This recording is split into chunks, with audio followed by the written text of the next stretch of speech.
Balat sibuyas ka, social media ang taguan, Diyos na buhay ang takbuhan. Ang pundasyon sa tamang pagtanggol, Tulfonatics Premium Vlog Starter Feeds. Siksik sa cloud chasing para lumaking mangmang, pabigat at palaging iyakin. Dahil troll at iyakin silang bata. Pagkulang sa pansin stage na sila, Tulfonatics Vlog Starter Feeds. Yo, magandang araw mga master at welcome sa ating YouTube channel. Kamusta naman kayo? Kamusta naman ang pagsalubong sa bagong taon? Maayos ba? Pag maayos yan, goods na goods tayo dyan. Yun mga master, no? Panoorin natin at reactionan itong video ni Ma'am Julie Licop. Ang title nito ay Number 2, Presumptive Death ni Rapi Tulfo at ang tunay na dahilan ng paglabas ni Julie Licop. Yun mga master, no, pakinggan natin to dahil maganda ito kasi 'di ba nabash itong si Ma'am Julie Licop nang lumantad siya sa publiko, no, na legal na asawa ni Rapi Tulfo, 'di ba? Ang daming nagbash sa kanya. Especially lalo-lalo na yung mga Tulfonatics. Binash siya ng todo, no? 'Di ba? Ayun, no, panoorin at reactionan natin to at pakinggan natin yung kwento ni Ma'am Julie Licop kung paano rin siya at kung bakit siya nakapag-file ng presumptive death dito kay Rapi Tulfo dahil ikakwento niya dito mga master, no? Yun mga master, at simulan na natin to, no? First content ng 2024. Rapi Tulfo agad. Idol agad, idol. Idol with Ma'am Julie Licop. Yun mga master, simulan na natin to. Pero bago tayo magsimula, syempre shoutout sa inyong lahat at let's do this! Presumptive death ang pag-uusapan po nating issue kung bakit ako nag-file ng presumptive death kay Rapi Tulfo. Mahigit na 7 taon po nung iwan kami ni Rafi. Tagal nun, no? 7 taon, no? Ito pala mga master, no? Itong video na to, 2 years ago ito, Bali, mas nauna yung itong video na to ni Rapi Tulfo na Rapi Tulfo kinikikilan, di ba? Mas nauna to, 4 years yun eh. Ito naman, 2 years ago. At hindi po siya nagpakita, nagparamdam sa amin. Mga Tulfonatics, pag ganyan anong sinasabi ni idol nyo, pag kunyari yung pabayang ama. Anong sinasabi ng ponyo pag ganyan? Putik yan. Ito, base sa kwento ni Ma'am Julie Licop, Pero 7 years, di ba? Ang tagal nun. Pag ganon, di ba? Anong sinasabi ng ponyo na si Rapi Tulfo? Sa mga ganong tatay, yung mga pabayang tatay. Isang Amerikano pong dumating sa aking buhay at gusto po niya akong pakasalan. Alam ko po na walang divorce dito sa atin. At yan ay yun ang walang divorce sa Pilipinas, annulment lang. sinabi ko kay Joe Pearson. Sinabihan ako na magpunta sa abogado para malaman kung ano ang paraan para makapagpakasal kami ng legal. So nagpunta po ako sa abogado at nagtanong ang tungkol kay Rafi. Sinabi ko po sa kanya na mahigit sa 7 years, hindi siya nagpapakita sa akin.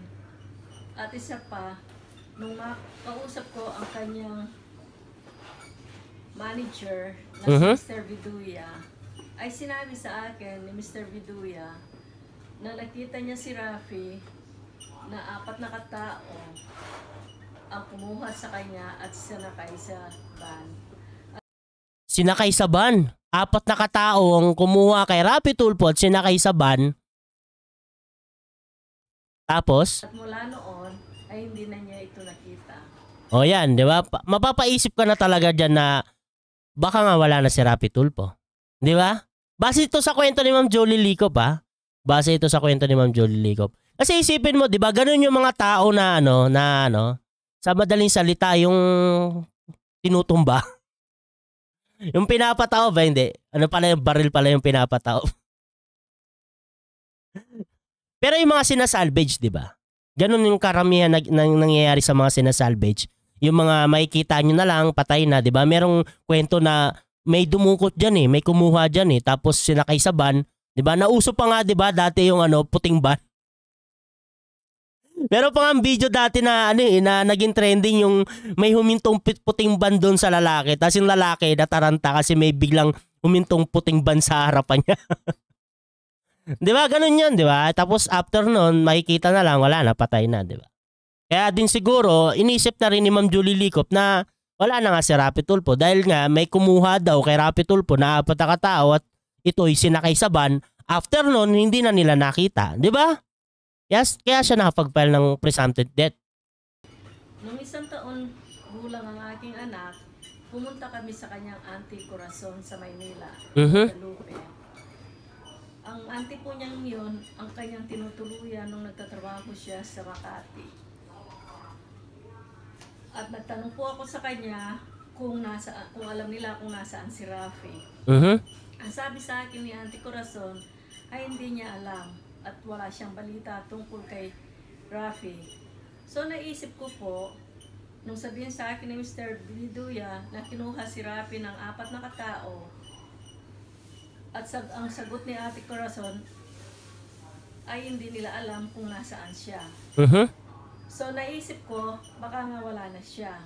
Diba? Yan naman talaga maiisip mo sa isang tao, diba, na kinuha ng ganon, kasi nakay. Di ba? Mapapaisip ka talaga na wala na talaga yung tao na yun. Ito sa abogado. Ang sabi po ng abogado, pwede kami mag-file ng presumptive death. Yun, di ba? Kaya sila nakapagpakasal. Ang kasal namin ni Joe Pearson ay magiging legal.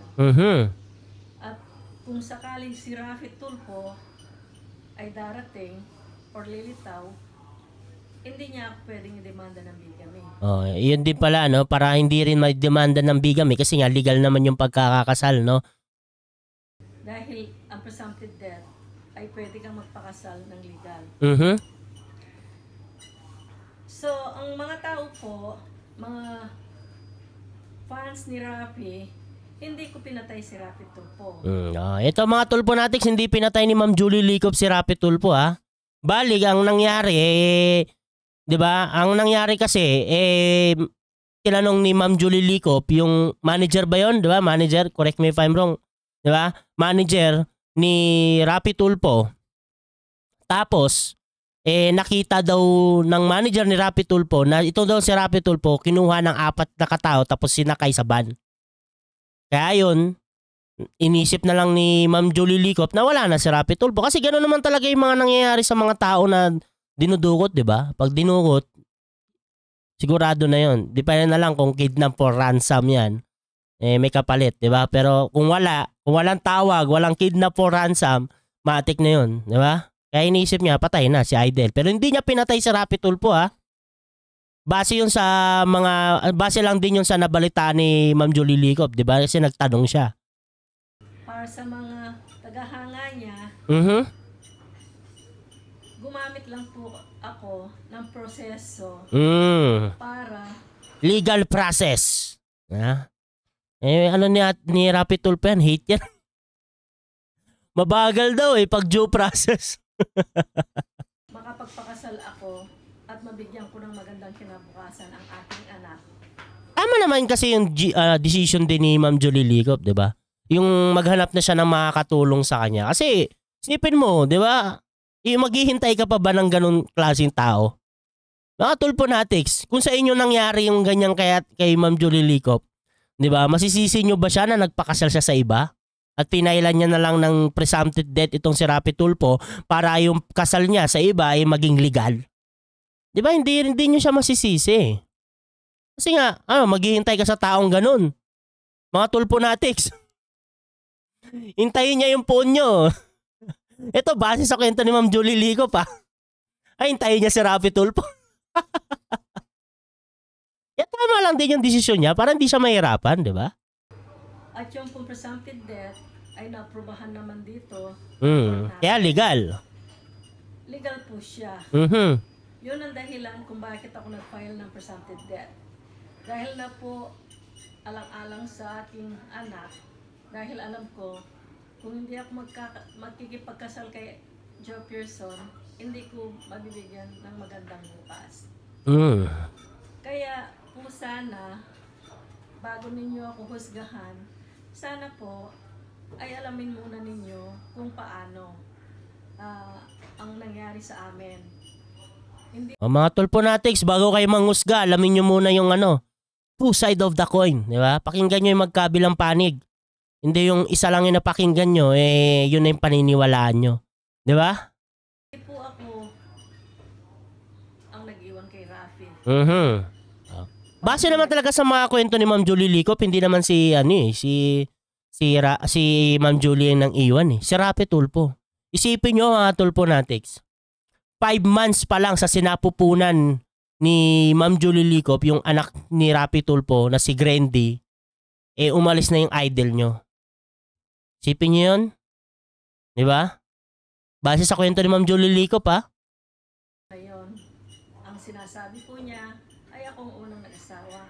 Mhm. Ito po ay tatalakayin din natin sa susunod na issue para po alam natin kung ano talaga ang nangyari sa aming dalawa ni Rafi, kung sino ang nagsasabi ng totoo, kayo na po ang humusga. At isa pa pong issue na ating tatalakayin ngayon ay ang mga tanong kung bakit ngayon lang ako lumabas. Kung bakit ngayon lang ako lumabas. 2.5 years ago, actually, nung mag-file po ako ng bigamy against Rafi Tulfo, hindi po narinig ang aking boses. May 2 TV station ang nagpalabas. Yung kasi, yung kasagsagan kasi na lumitaw itong si Ma'am Julie Licop, yun din yung kasagsagan ng Rafi Tulfo in action eh. 'Di ba? Yan yung parang halos lahat ng episode data ng Idol ni Rafi Tulfo sa Rafi Tulfo in action, 'di ba? Halos million views, 'di ba? Tsaka Tulponatics din ako ng panahon na yun. Tulponatics pa ako ng panahon na yun 4 years ago. Utik yan. Ay isa rito ang Net25. At TV5 ay bias dahil doon siya nagtatrabaho. Kung sa bagay, di ba?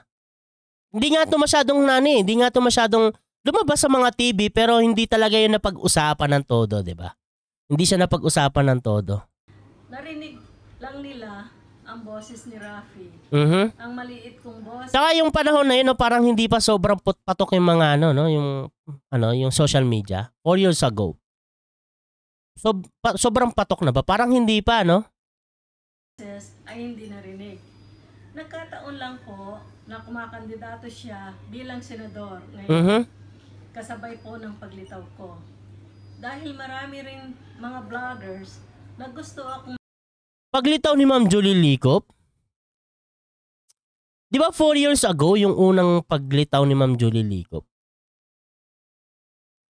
O yung nag-file siya ng ng bigamy kay Rafi Tulfo? Siguro, no?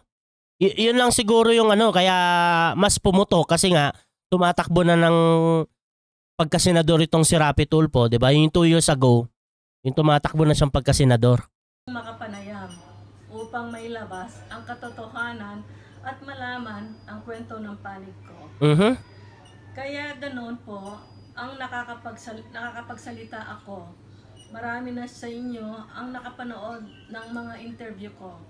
Tama. Dami na nga. Yung 2 years ago, daming ang daming interview ni Ma'am Julie Licop sa mga vloggers no? Diba? Ang pinaka-latest na interview ni Ma'am Julie Licop yung kay Kayo, diba? O wala pa atang 1 taon yun o 1 taon na. Pero parang wala pa nga ata. Ko kung bakit lumabas ako. Actually, ang dahilan po ay 2 po ang dahilan dito kung bakit po ako nag-file ng kaso against Rafi Tulfo.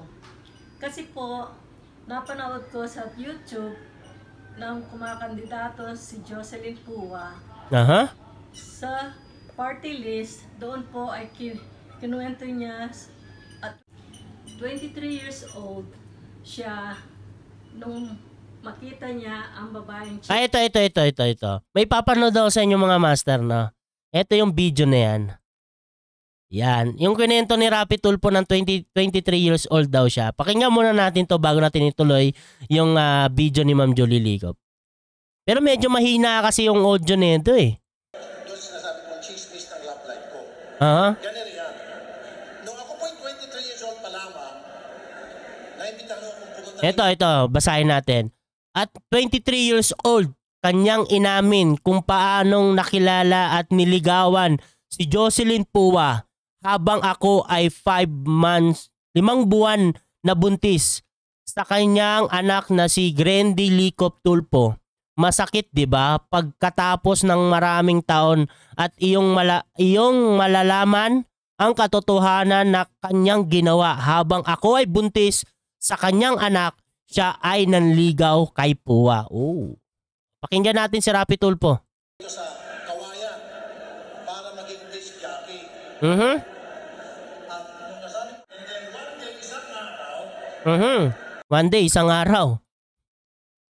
habang ako po'y nag-disc jockey at nagpapakyut, meron isang napakagandang chinita.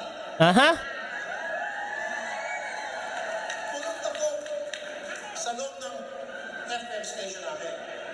Sabi ko, doon sa technician, sino yung maganda niya? Sabi ko, suplada yan, hindi ka papansin niya. Sabi ko, ano hindi, tingnan ko ba? Sabi ko, hello, alam mo sabi nung chinita? Hello. Ganda ng pagkakakwento ni Rapi Tulfo ah. Sabay na sabay yung mga tao. Balik na tayo kay Ma'am Julie Licop. Basta ito yung sinasabi ngayon ni Ma'am Julie Licop. Yung kwento ni Idol. Sinita. At niligawan hanggang sagutin siya. 23 years old, buntis ako at kasal kami. Nanligaw si Rapi Tulfo. 'Di ba? Habang buntis si Ma'am Julie Licop at kasal sila. Base sa kwento ni Ma'am Julie Licop ha. Mga Tulfonatics, anong masasabi nyo dyan? Sa ganyang klaseng tao. Di ba mabilis kayong manghusga? Di ba pag may napupunta sa Rapi Tulfo in action tapos ganyan yung issue, yung lalaki, iniwan yung kanyang pamilya. Di ba ang bibilis ng mga mga komento nyo? Husga agad, di ba? Husga agad. No? Dito, ano masasabi nyo? Doon, na-realize ko na outcasted kami. Na original niyang pamilya, kami na totoo niyang pamilya, kami na inabandona niya. Hindi po niya in-acknowledge, masakit sa akin, kaya pinaglalaban ko ang karapatan ng aking anak. Masakit naman talaga yun, di ba? Isipin mo, marinig mo sa isang tao yung, di ba, yung ganong kwento na akala mo yung panahon na yun, wala na siya, di ba? Kaya nga sila nag-file ng presumptive death kasi inisip ni Ma'am Julie Licop, siguro patay na si Rapi Tulfo base dun sa mga nabalitaan niyang kwento, di ba? Na may kumuha kay Rapi Tulfo, tapos sinakay pa sa van, di ba? Tapos yun pala, yung ginawa pala, ganun. Yung umalis, nanligaw pala. Di ba? Mga Tulfonatics. Kaya dapat malaman natin kung ano yung totoo dito, no? Ipalay detector test si Idol. Di ba? Ipalay detector test si Idol kung totoo ba yung kwento niya doon sa video na pinanood natin kanina na nanliligaw siya kay Pua. Di ba? Kasi yung panahon na yon na nanliligaw siya, buntis itong si Ma'am Julie Licop kay Grendy ng 5 buwan pa lamang. Di ba? Kaya maganda yung palay detector test si Rapi Tulfo para malaman natin kung totoo o hindi. Wag lang siyang sinisipon or inuubo dahil magni-negative lahat. Ay, magni-negative. Magni-negative or positive? Pag nag-positive ka, tama, di ba? Pag nag-positive, bagsak, di ba? Ganun yun eh. Di ba? Ewan ko. Ano na yan? Lie detector test na yan. Putik yan. Mahilig kasi gumamit sa Rapi Tulfo niyan. Kaya maganda rin paggamit sa kanya kung effective ba talaga eh. Hindi ang karapatan ko. Ang isang ina, ito ay nag-uudyok sa akin para ipaglaban ang nararapat para sa anak ko. Tama naman. Ikalawang matinding dahilan. Yun yung unang dahilan ni Ma'am Julie Ligop, no? Base sa kwento niya, 'di ba, yung kwento ni Idol na masakit naman talaga 'yon, 'di ba? Malaman mong ganun na niloloko ka pala nung panahon na 'yon, 'di ba? Na inisip, akala mo nawala lang. 'Di ba? Akala mo nawala lang, umalis. 'Di ba? Yun pala, may ganong ginawa. Po, ang ginawa niya sa aking anak, na lumapit po siya sa kanyang ama para humingi ng tulong financially. Doon po ay kilalang-kilala na siya, may impluwensya na siya, yaman na siya. Ito, sikat na si Idol. Lumapit daw yung anak ni Idol sa kay Rapi Tulfo, 'di ba? So si Grandy ay tumawag sa kanya para humingi ng tulong financially. Dahil sa US, si Grandy ay nagtatrabaho ng 20 per week. Bali, 40 hours po ang kanyang trabaho na full-time and full-time student. Bali, working student pala ng panahon na yun si Grandy. Pero sikat na si Idol eh. 'Di ba? May impluwensya na, mayaman na, no? Pwede nang kung tutusin, pwede nang kunin na lang, no, dito sa Pilipinas, doon na mag-aral kahit di na magtrabaho eh. 'Di ba? Para masustain ang kanyang pag-aaral. So yung anak ko, siguro para makapag-aral ng mabuti, lumapit siya sa kanyang ama, pero ang masakit po, hindi siya nagbigay ng financial na tulong. So, base sa kwento ni Ma'am Julie Ligop, mga tulpo natin, uulitin ko pala ulit. Bias ako dito. Mas naniniwala ako sa kwento ni Ma'am Julie Ligop kaysa sa kwento ni Rapi Tulfo. Okay? At dito sa channel na to, 'di ba? Hindi naman tayo dito one-sided lang. Pinakinggan naman natin yung ni Rapi Tulfo, kaya gusto nyo na lang balikan mga Tulfonatics, panoorin nyo na lang dahil pinakinggan naman namin yung kwento ni Rapi Tulfo. Okay? Ang anak ko po, para sa kaalaman ng lahat, ay malihim. Malihim siya at hindi nagkukwento tungkol pagdating sa ama. Pangalawa ay napakataas ng pride niya. Sa sobrang taas ng pride niya, ay hindi man lang lumapit sa akin para humingi ng tulong. Ang pinuntahan niya, ang tinawagan niya ay ang kanyang ama. Kasi nga, yung panahon na yun, ma-impluwensya na si Rapi Tulfo, tapos mapera na, di ba? Siyempre, si Ma'am Julie Ligop, di ba? Siguro, din sa financial, di ba, saktuhan lang. Kaya siyempre, saan ka lalapit? Di ba? Kung ikaw naman din mag-iisip, sa kanino ka lalapit sa magulang mo? Di ba? Yung tatay mo naman, mapera, di ba? Ang tulong na hinihingi niya, ang isinukli ni Rafi, hindi po siya tinulungan. Grabe, no? Mga Tulfonatics, ano magiging reaksyon nyo dyan? Sipin mo, hindi tinulungan yung legitimate mong anak. Di ba? Hindi tinulungan ni Rapi. Ano masasabi niyo mga Tulfonatics? Base sa kwento ni Ma'am Julie Ligop, humingi daw ng tulong si Grandy sa tatay niya. Mapera na daw ng panahon na yung si Rapi Tulfo. May impluwensya na, kilala na. Sikat na si Idol nun. Pero hindi tinulungan. Ano magiging reaction nyo mga Tulfonatics? Ang saklap nun. Ako yun, siguro aasa ako. No? Kasi aasa talaga ako na baka bigyan. Di ba kasi? Bakit hindi ka bibigyan? Sa anong dahilan? Yan yung mapapatanong kapag hindi ka binigyan eh. Mapapaisip ka na lang na, bakit di ka binigyan? Sa anong dahilan, bakit di mo ako binigyan? Kung ako yun, mag-iisip ako na, bakit di ako binigyan? Anong dahilan? No? Sa anong dahilan, bakit hindi ako binigyan? Mapaisip ka talaga na hindi maganda, putik. At yon para sa anak ko, Noong malaman ko, yun ay parang sasabog ang dibdib ko. Sige, sino naman? Sipin mo, yung legitimate mo na anak, di ba? Hindi binigyan ng kanyang tatay. Di ba legitimate na anak ni Rapi Tulfo, hindi binigyan ng pera ni Rapi Tulfo. Eh syempre, yung si Ma'am Julie Ligop, sino ba naman ang hindi sasama ang loob?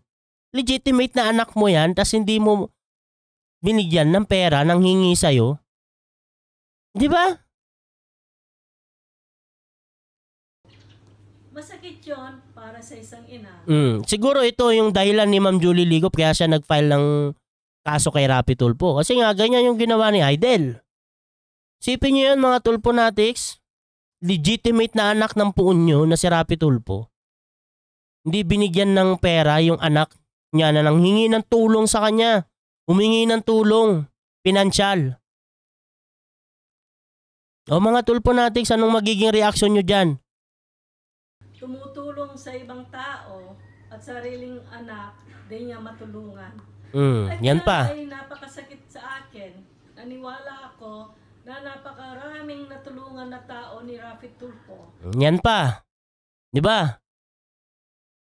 Kitang-kita nyo naman yung ginagawa ni Rapi Tulfo, di ba? Mapagbigay siya, sabi niya, di ba, na mahal niya yung mga bata, yung mga babae, di ba? Mapagbigay siya sa mga ganyan, lalo na sa mga ina, sa mga anak, lalo na yung mga inabandona.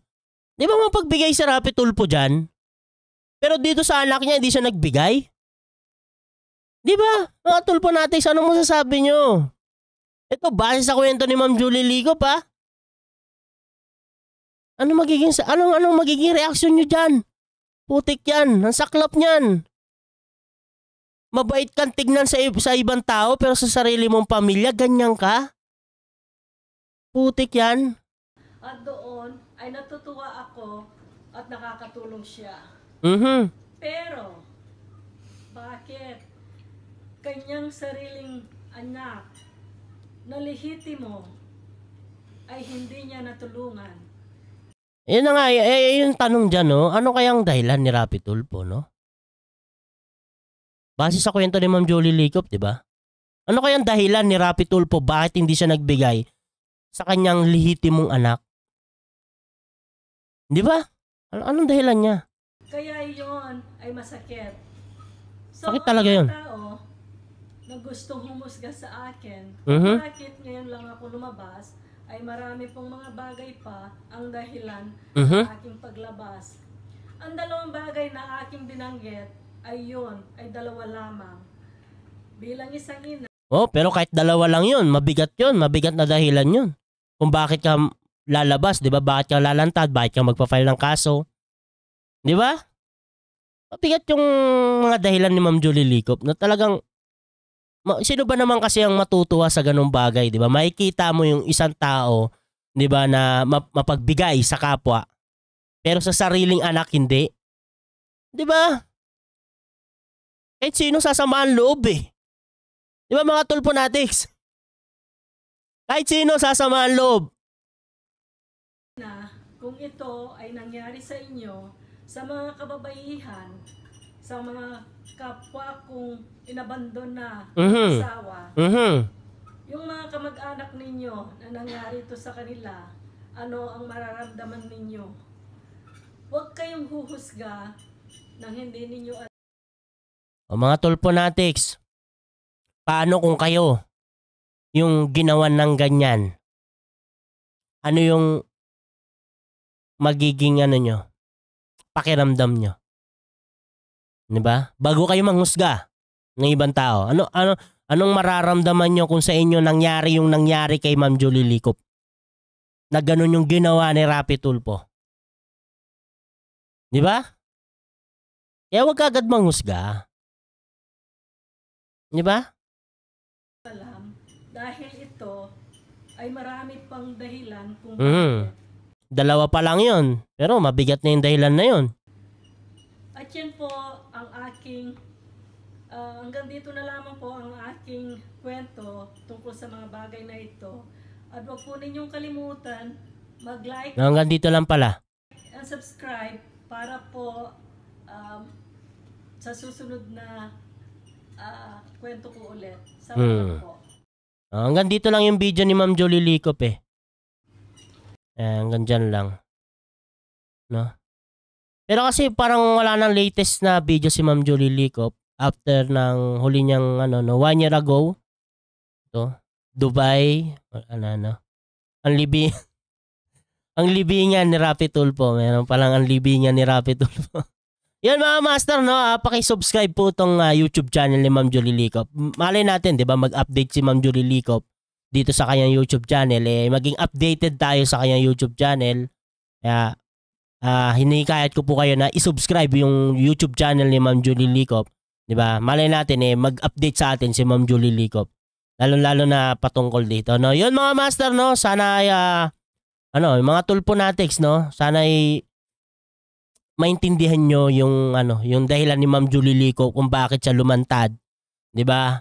At yung yung sinasabi din na pinatay daw ni Ma'am Jolie Licop si Rapi Tulfo dahil nag-file ng presumptive death. Hindi ganoon, 'di ba? Iba yung kwento niya, 'di ba? Ang kwento niya may kumuha kay Rapi Tulfo. Kaya inisip nila na patay na si Idol, 'di ba? Huwag niyo sasabihin na na ganun, 'di ba? Kay Ma'am Jolie Licop na siya yung masama, 'di ba? Tapos may kunento pa siya na patungkol kay Rapi Tulfo, na isipin mo na buntis pa lang pala si Ma'am Jolie Licop, nanliligaw na sa iba tong si Rapi Tulfo. Ang galing, 'di ba, mga tulponatics? Ito base sa kwento ni Ma'am Jolie Licop, pero unahan ko na kayo at sasabihin ko ulit. Bias ako dito. Mas naniniwala ako sa kwento ni Ma'am Jolie Licop kaysa sa kwento ni Rapi Tulfo. Pero hindi ko sinasabi na sinungaling si Rapi Tulfo. Hindi lang ako naniniwala. Okay mga tulponatics. Ito, panoorin nyo para mapakinggan nyo naman yung yung side ni Ma'am Jolie Licop. Intindihin nyo. Diba? Kasi ako sa inyo nangyari yan, ano yung mararamdaman nyo. Diba mga tulponatics? Huwag kayong iyak ng iyak. Umiiyak kayo kaagad eh. Yun mga master, hanggang dito na lang yung video natin at maraming salamat sa nanood ng ating video at ingat po kayo palagi. God bless. Babush.